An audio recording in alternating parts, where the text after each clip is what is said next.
যে কোনোবা স্বদেশী ভাৰতীয়ক যদি বিদেশীৰ নামত হাৰাশাস্তি কৰে, কাৰোবাক ধৰ্মীয় দৃষ্টিভংগীৰে চাই যে এখিনি মিয়া হয়, এওঁলোক মুছলমান ধৰ্মাৱলম্বী হয়, এওঁলোক ভাৰতীয়, কিন্তু এওঁলোকক বিদেশীৰ নামত যদি হাৰাশাস্তি কৰে, তেলে সেই সকলৰ পিঠিও কিন্তু আমিও বহল কৰি দিম উজনি অসমত, সেই কথাও কিন্তু স্পষ্ট। নমস্কাৰ বন্ধুসকল, মই বাবুল আলী হাজৰিকা সকলোকে আন এটা গুৰুত্বপূৰ্ণ ভিডিঅ'লৈ স্বাগতম জনাইছো। আৰু আমি প্ৰত্যেকে জানো যে অসমৰ মূল সমস্যা হৈছে অবৈধ প্ৰব্ৰজনকাৰী সমস্যা, অসমৰ মূল সমস্যা হৈছে যে অবৈধ বিদেশীৰ সমস্যা, আৰু বিদেশীৰ সমস্যাটো অসমৰ দীৰ্ঘদিনীয়া সমস্যা, আৰু অসমৰ প্ৰতিজন নাগৰিকে বিচাৰে যে বিদেশীৰ সমস্যাটো সমাধান হওক। অসম চুক্তি যি ৰূপায়ণ আছে 1971 24 মাৰ্চ, তাৰ ওপৰত ভিত্তি কৰি পেলাই তাৰ পাছত অহা সকলো বিদেশী হিন্দু মুছলমান সকলো যাব লাগে। কিন্তু এই সময়ত দেখা গৈছে একাংশ পুষ্পেদ দল সংগঠনৰ দুই এটা নেতৃবৃন্দই যে বিদেশী অবৈধ প্ৰব্ৰজনকাৰীৰ সমস্যাটো দূৰ কৰি পেলাই অসমত এটা নতুন ট্ৰেড সৃষ্টি কৰিছে যে মিয়াসকল যাব লাগে, উজনি অসমৰ পৰা যাব লাগে। অসমখনটো ভাগ বিতৰত তেওঁলোকে কৰিয়ে পেলালে, উজনি নামনি বৰাক ব্ৰহ্মপুত্ৰ, উজনি অসমৰ পৰা যাব লাগে।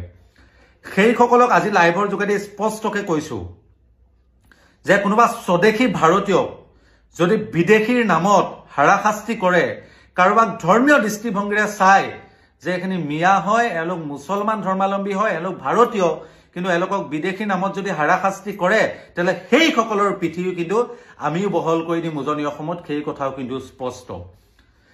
এই বৈষম্যমূলক নীতি যদি জাতীয়তাবাদীৰ নামত মুখা পিনা ভন্দ্ৰবিলাকে যদি এনেকুৱা বৈষম্যমূলক জাতীয়তাবাদ কৰে, ধৰ্মীয় দৃষ্টিভংগীৰে যদি জাতীয়তাবাদ কৰে, তাৰ বিৰুদ্ধে কিন্তু প্ৰতিবাদ হ'ব, তাৰ বিৰুদ্ধাচৰণ হ'ব, সেই কথাও স্পষ্ট।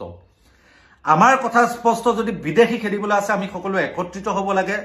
71 চনৰ 24 মাৰ্চ ভিত্তিবৰ্ষৰ পাছত সকলো বিদেশী যাব লাগিব, আৰু সকলো স্বদেশী উজনি নামনি বৰাক ব্ৰহ্মপুত্ৰ সকলো মিলি থাকিব লাগিব।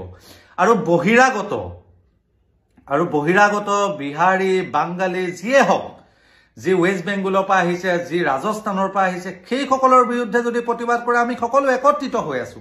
তাত হিন্দু মুছলমান কথা নাই। কিন্তু মিয়াসকল যি নিজকে অসমীয়া বুলি পৰিচয় দিয়ে, যি নিজকে মাতৃভাষা অসমীয়া বুলি লিখে, যাৰ কোনো অঞ্চলত এখন বেংগালী মাধ্যমৰ স্কুল নাই, অসমীয়া মাধ্যমৰ স্কুলবিলাকক জীয়াই ৰাখিছে, যি অসমীয়া জাতিৰ চহকী খেতিৰ বাবে সেই খেতিত আজি মিয়াৰ দপদপনি, সেই মিয়াসকলক তোমালোকে বাংলাদেশী বুলি অভিহিত কৰাৰ মূলতে এটাই কথা আমি অনুভৱ কৰিছো যে তেওঁলোক ধৰ্মীয়ভাৱে মুছলমান হয়।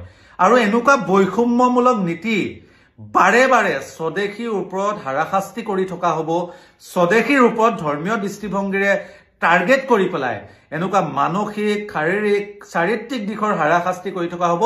সেই কথা কিন্তু আমাৰ উঠি অহা প্ৰজন্মই, অসমৰ উদীয়মান যুৱ সমাজে কিন্তু কেতিয়াও মানি নলয়, কিন্তু সেই কথা স্পষ্ট।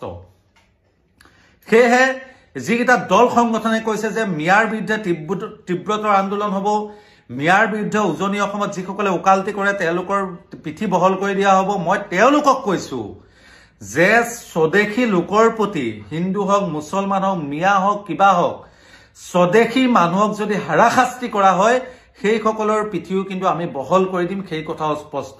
যদি বহিৰাগত খেদিব আছে, হিন্দু মুছলমান বহিৰাগত সকলোকে খেদা হওক। যদি বিদেশী খেদিব আছে, হিন্দু মুছলমান সকলো বিদেশী খেদিব লাগে। আৰু মই কৈছো যে হিন্দু বিদেশী নালাগে, মুছলমান বিদেশী সকলক খেদিবলৈ তোমালোক ওলাই আহা, আমি সহযোগ কৰিম, মই সহযোগ কৰিম, আমি সকলোৱে একত্ৰিতভাৱে বিদেশী খেদোৱা হওক। কিন্তু বৈষম্যমূলক নীতিভাৱে এনেকুৱা ধৰণৰ যদি কথা বতৰা কৈ থকা হয়, বাৰে বাৰে যদি বজাৰত খেতি পথাৰত শাক পাচলি বিকিব যোৱা, টিউবৱেল মিস্ত্ৰী, পথাৰত ধান কাটিব যোৱা, পথাৰত ধান ৰুব যোৱা, যদি কোনোবা যদি কাৰোবাক লেবাৰ কৰিব যোৱা মানুহজনৰ ওপৰত বীৰত্ব দেখুওৱা হয়, আৰু যদি আমাৰ চহৰবিলাকৰ দামী দামী মাটিবিলাক অসমীয়া মানুহক প্ৰলোভন দি পেলাই বহিৰাগতই অত্যাধিক দাম দি পেলাই কিনি লোৱা সকলৰ বিৰুদ্ধাচৰণ কৰা নহয়, আৰু যদি যিসকলে কৰ্মজীৱী সেইসকলৰ বিৰুদ্ধাচৰণ কৰা হয়, কেৱল দিন হাজিৰা কৰা পৰিয়ালসকলৰ বিৰুদ্ধাচৰণ কৰা হয়, তেতিয়াহ'লে তাৰ বিৰুদ্ধে আমি সকলো সজোৰ হস্তমে ইয়াৰ প্ৰতিবাদ কৰা হ'ব, আৰু গণতন্ত্ৰৰ শেষ স্তৰলৈকে প্ৰতিবাদ কৰা হ'ব। আৰু যিসকলে এনেকুৱা অভদ্ৰ ভণ্ডামি দেখায় সেইসকলৰ পিঠি বহল কৰি দিয়া হ'ব, সেই কথাও স্পষ্ট।